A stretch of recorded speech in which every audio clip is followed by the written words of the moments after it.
ជំនួបរវាងបុរីលេងនវត្រានិងអតិថិជនទទួលបានលទ្ធផលជាវិជ្ជមានក្រោមវប្បធម៌សន្តានានិងបានឯកភាពគ្នាបន្តជំរុញពន្លឿនក្នុងការដោះស្រាយបញ្ហាមួយចំនួន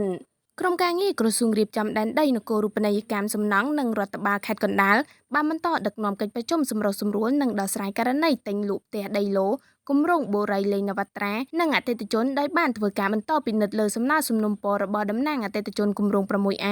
និងជ្រែក100កាលពីថ្ងៃទី14ខែវិច្ឆិកាឆ្នាំ